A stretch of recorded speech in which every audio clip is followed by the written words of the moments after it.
I hope what I shared with you helps you feel a little bit more positive about the fact that you can make a competitive-esque deck. Yes, you won't be Masters 3 or Legendary often, but you could probably still get to whatever the variation of Platinum Diamond is off that deck, because that deck has some really nice synergy there.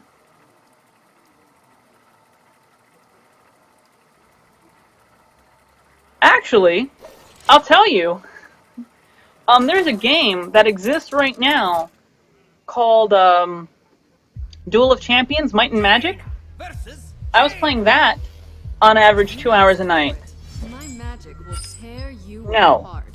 Arena matchmaking is not done by skill level. However, unranked matchmaking, MMR is one of the things they consider, which is bullshit. No offense, it is. I don't want to have the potty mouth on the stream too much. But yes, there is definitely a negative effect of unranked, where before I got as good as I did, I used to go in unranked and I would just beat people all day long. But now that I'm a 3-star Masters, I think something changed. Like, I can't even completely describe what it is, but my unranked, I'm usually playing against people who have no less than like 3 legendaries in their deck and amazing plays, and it's like, come on, man, just because I'm ranked high, like, let me play the news sometimes. Sometimes you just want to get on and crush people's souls. You know what I'm saying?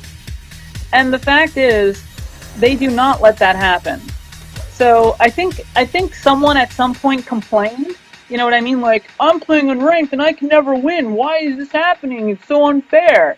So even though, as I told you, even though that it doesn't seem that ranking is being thing, what unranked really means, in my opinion, right, is that it doesn't affect your rank those games, but you're still generally fighting people in your MMR.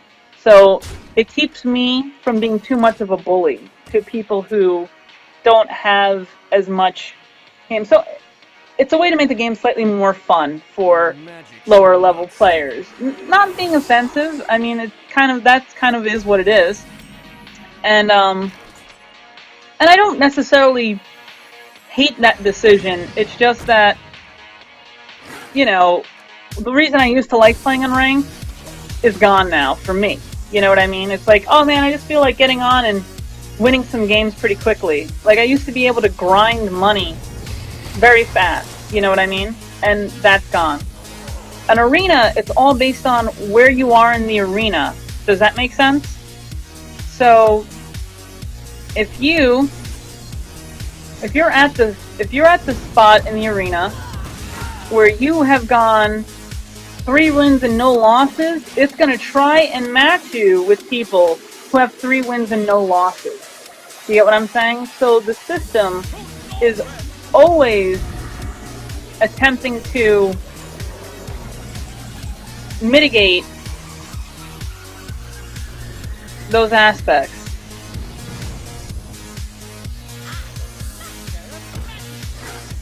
So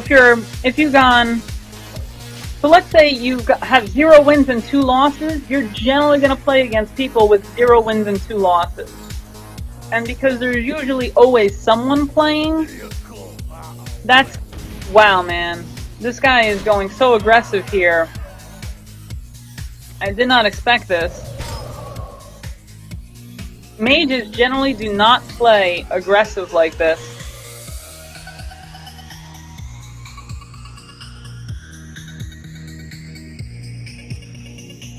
Alright, so we can clear his board. And once we clear his board, we're going to get back in the game. So please ask more questions. And I'll be glad to talk. And in terms of watching vid streams, that is part of what I did. On YouTube, there's this guy called Crota. And I really like Crota specifically if you want to get better at Arena. His videos that, especially the beginning of the video, if you don't even want to watch the Arena, but where he talks about why he chose some of the things he chose and what was going into his decision making, I found that actually pretty good. You need to go 3 and 3. That's just straight up. No lie, no bullshit. This is me telling you the truth. If they tell you otherwise in the random generator, you need to go 3 and 3. And even 3 and 3, it's iffy. 4 and 3 is where you're pretty much always going to start coming out ahead, if that makes sense. And here's why. So, let's do some math, shall we? You automatically, when you play the arena, you automatically get a pack, no matter what, for having played the arena. And we're losing this game pretty hardcore. Sometimes it's hard to talk and play, so I do apologize. I'd like to put on a slightly better show, but you're asking me some questions, so I'm thinking, and that's always hard to do and play and be competitive. Anyway, so my mind is back on track now for you. Thank you, Gravity. And we lose to a Pyroblast. Well, that was coming. Alright, so how many wins do you need? Anytime you enter the arena, you automatically get a pack. And packs are worth 100 gold, right? So what you really need to earn back is the investment of 50 gold, because an arena run is 150, right? Now, if you don't win at least 3, you might not get any gold. You just get dust. And dust helps you. I'm actually going to go to unranked now, even though, as I said before, they're not usually that much worse. But at least there's a chance I might not be playing 3-star masters, so I can actually bullshit a little bit more for you guys. So yeah. So when you're in the arena, right, and you go under 3, you might get like 10 gold, and then dust for your other thing. Well, the dust probably equates to like the equivalent of maybe 2 disenchanted cards or 1 disenchanted card. So if you put that in perspective, for 2 and 3, for going 2 and 3, you might get like 120 worth of gold out of it. Make sense? And that's generally crappy. You know, you need more than that in order to really be efficient, right? But once you get to like 3 and 3, then you're definitely going to get gold. And I've usually found the gold is like 15, 20, right? So you get your pack and you get 20 gold immediately. So if you do the math, you're at 120, right? So in the other 3 quote-unquote prizes, you just need to at that point make 30 gold. And I feel the dust or other gold that they give you usually makes it up. But once you go to 4 and 3, you're no longer breaking even, you're ahead of the curve. Makes sense? You're more efficient now. You're beating it. And that's pretty sweet once you start beating the curve. So 3 and 3 you're usually even, 4 and 3 you beat it. And I mean, I generally go between 4 and 3 and 6 and 3. Sadly, arena isn't my forte, so there's plenty of times where I probably could have done better, and it just didn't work out that way for me.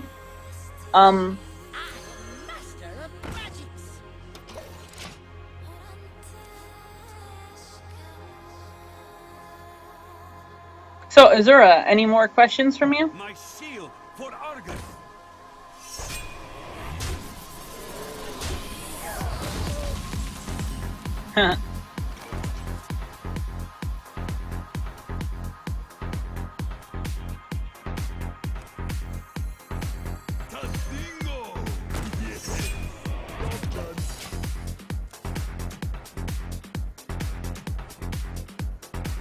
Yeah, this is unranked. I don't even care. Right now, it's just think of it as, like, musing. No, it's fine, Gravity. Like, this is unranked. It doesn't matter if I win or lose. Like, now at all. Now I'm just kind of, like, messing around, having fun. This isn't, like, competitive at all. I don't take this serious at all. So please, just ask your questions now. That's why I switched to unranked. This is me just messing around, having a good time now. You know what I mean? This isn't serious. Ranked is kind of serious. And I was getting distracted, and I was losing more than I was winning, and that's why I switched over to unranked. So I can still just kind of play a little bit and answer your questions a little bit. I mean, I see that particularly Azure Tide and Gravity are both new, and I definitely want to be good.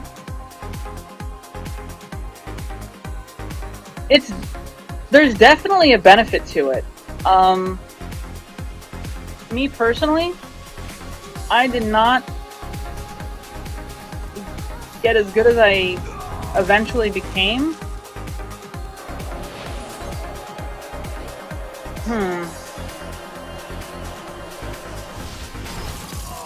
Yeah, bad. This game we're gonna lose. Yeah. So you get to watch me lose again. It's fine. Don't worry about it. So the YouTube videos.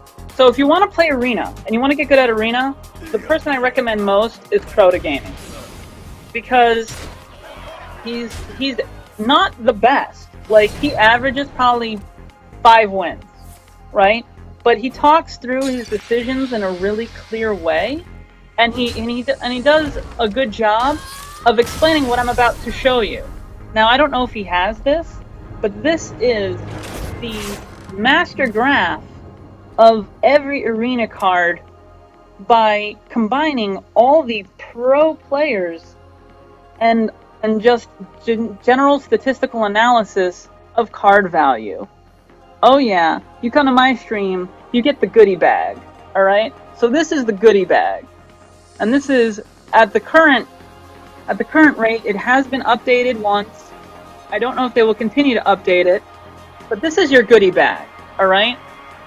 It breaks down the card's value by class, by rarity, by just general other intangibles. So when you're playing Arena, you have to be able to know, like, which card is slightly better than the other card. And if you constantly just make those good questions, right? You just constantly make the nice little decisions of, this is a little better than that, and then you constantly make a better deck than your opponent. My big problem when I started Arena is a lot of my decks, as you can see here, I'll explain it just on this draw. So I have things that raise my spell damage, and I have lots of spells, right? So I tend to make decks based around synergy. Synergy doesn't work at all in the Arena. Why? Because you can't guarantee you're going to get spell damage and spells. You don't know what you're going to get. So when you play in the Arena, you have to play a completely different way. You just have to pick cards based on their innate value alone. Alright, so now we need the Arcane Missiles to work amazing. It's funny, the Wisp was always like a card that people just never really looked at, and now all of a sudden it seems to have gotten this crazy favor. Like, almost every deck I see is running a Wisp now. I shouldn't say every, I mean, you've watched me play 5 games and it's the first time I've seen it, but it's way more than it used to. It was updated once. It even mentions it. If you look at the stars lead, look next to Pint-Sized Summoner and go down, there's a stars that says it has been updated. And Pint-Sized Summoner is not shit. It's not as good as it was, but shit, that's pretty. I think that's pretty tough there. I mean, yeah, it used to be even better at acceleration, but if you can still have it survive one turn, so that, like, instead of getting a 4-drop out, you bring out your 5-drop, or you play it on a later turn. I mean, then again, you know me, Lead. I'm also just one of those weird people that kind of play different, right? Like, I'm not good at playing what other people are playing, so maybe I'm just able to still use it well. Because sometimes I don't use the pint size. I mean, if you're using it as an early drop, maybe it's not as good. But a lot of times I like it as a late drop, as like a sneaker thing. Like, oh, I have a shield out already, I have board control already, now I put it out there. You kind of want to deal with it. You're ignoring my other creatures, and it's another taunt. You get what I'm saying? And if you don't deal with it, well, now I bring out something way more valuable for less. You get what I'm saying? And so it just makes my curve that much more efficient.